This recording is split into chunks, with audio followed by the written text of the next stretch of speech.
Hello, wonderful person. This is Philip, and in this video I'm going to talk about the five aggregates. This is a concept within Buddhism which is used to classify everything that exists in the world into one of five groups. Now, the word aggregate sounds kind of technical and complicated, and it's not often used in everyday language. You can also just call them the five groups. Aggregate is really the Latin word for group, if you will. So another translation for the word khandha or skandha, which is the original for aggregate, would be heap or mound, just big quantity. So all the word aggregate is about, it's just five different groups that make up all there is. The entire world, everything there is in reality. Now, what are the five aggregates?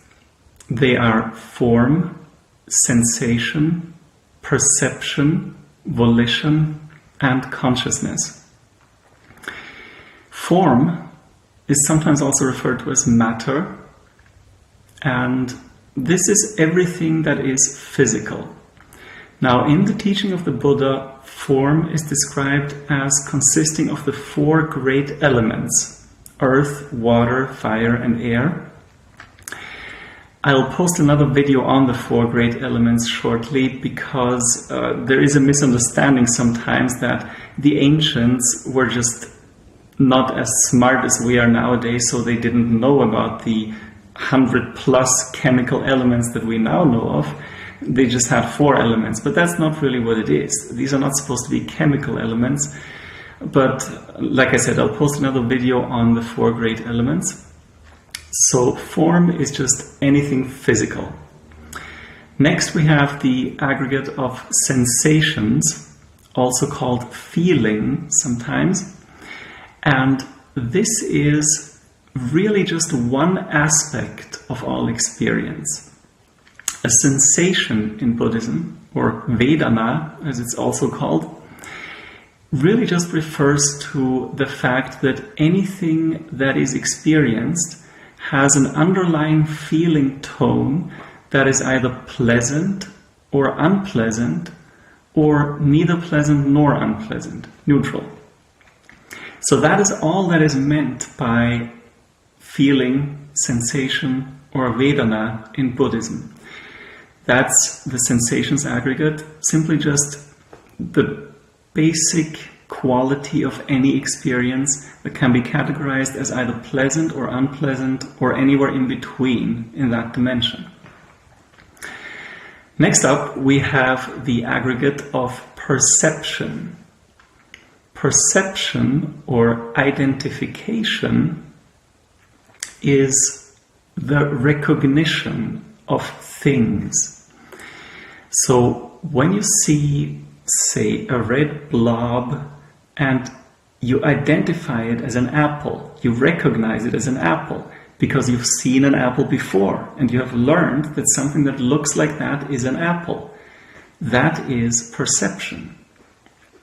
Perception, recognition, identification. That is the third aggregate. Now we're coming to the fourth aggregate, which is arguably the most difficult one to understand and to talk about. It's sometimes called volition, sometimes formations, sometimes volitional formations. It is really that which produces reality, that which creates, which makes reality. The Pali for that is saṅkhāra. The Sanskrit version of that is saṃskāra, and that comes from the root sang, which just means together, and karoti means to make. He makes.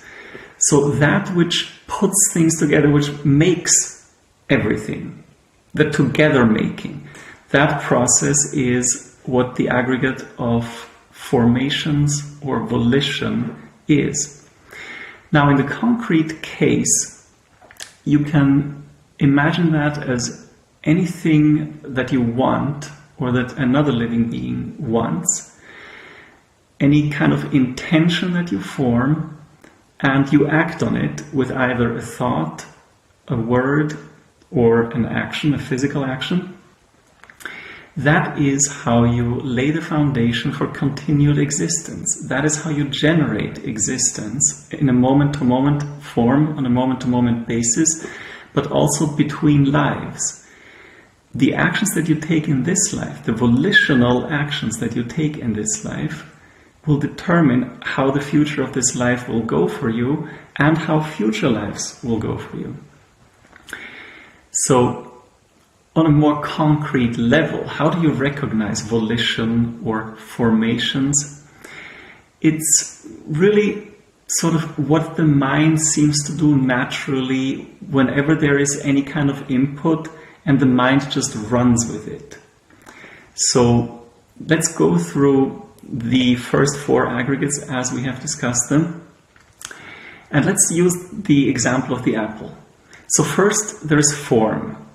The form in this case is, of course, the matter that makes up the apple. Also, your eye, which sees the apple, has form. The eye is made of matter.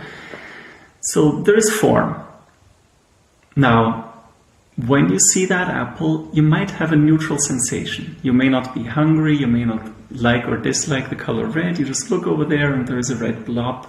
And it's neither pleasant nor unpleasant. So that would be the sensation, the feeling tone of it. In this case, it's nothing out of the ordinary. It's not like it's blinding you or it's really beautiful to look at. It's just an apple.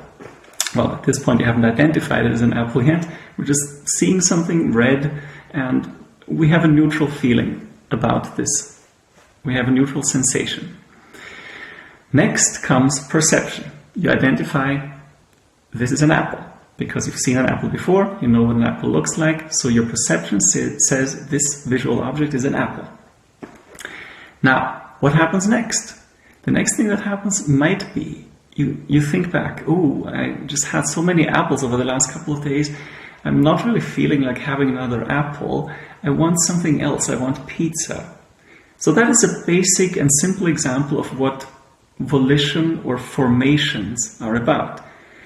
Your mind has created the volition to have pizza because it saw an apple, it was sort of inspired to think about apples, about food in general. It made a determination that it didn't want to eat an apple now, it wanted to eat something else. That is what formations are about, what volition is about. And finally, the fifth aggregate, it's usually mentioned fifth, although you might just as well mention it first, but of course they all act together. So anyway, the way the Buddha talked about these five aggregates, he usually mentioned consciousness as a fifth one. Consciousness, or viññāna, is the basic capacity to experience, the very rudimentary and simple awareness. So what does that mean, the capacity to experience or the rudimentary awareness? Think about what happens when there is an act of seeing. What is necessary for seeing to occur? Well, obviously you need some sort of eye. You need a sense organ that is commonly called an eye, something that can see. There also needs to be a visual object, something that that eye can pick up on, can make contact with. But is it the case that every time there is an eye and there is a visual object, there is necessarily an act of seeing? When you think about this for a little bit, you will probably discover that no, this is not necessarily the case. When you imagine, for example, the eye of a dead body, someone who has just died might have an eye, the eyes might even be open, and there might be a visual object in front of that eye. But there isn't going to be any seeing happening in that eye or with that visual object, simply because there isn't consciousness. There is not eye consciousness, which is a necessary and requisite condition for seeing. So that is what consciousness means. This is what it means to have the basic potential or the capacity to experience. Now, a slightly more subtle example of a lack of consciousness is your eye might even be open and you might even be looking at an apple in the general direction of an apple, but you may not be perceiving that apple, you may not be seeing that apple, there may not actually be any input into your mind that pertains to that apple or that stems from that apple, simply because you're so caught up in thought that you're not paying attention at all to what's in front of your eyes. So in that case also, eye consciousness may not be happening, even though your eye is technically alive and there is a visual object, you still won't be seeing, because all of your attention is elsewhere. Now, this is definitely more subtle than my first example, so if you somewhat disagree with this, if you've never had an experience like this, don't worry about it. Think about the dead eye and the visual object. They cannot see, there is no seeing, because consciousness, eye consciousness in this case, is missing. Now, in Buddhism, there are also 6 sense bases, which is a separate topic. Seeing, hearing, smelling, tasting, touching, and thinking. Or the eye base, the ear base, the nose base, the tongue base, the body base, and the mind base. And for each one of these 6 categories, there is its corresponding consciousness. So for the eye, there is eye consciousness. And that is the type of consciousness that is necessary for seeing. For the ear, there is ear consciousness. For the nose, there is nose consciousness. For the tongue, there is tongue consciousness. For the body, there is body consciousness. And for the mind, there is mind consciousness. So that is an overview of the 5 aggregates.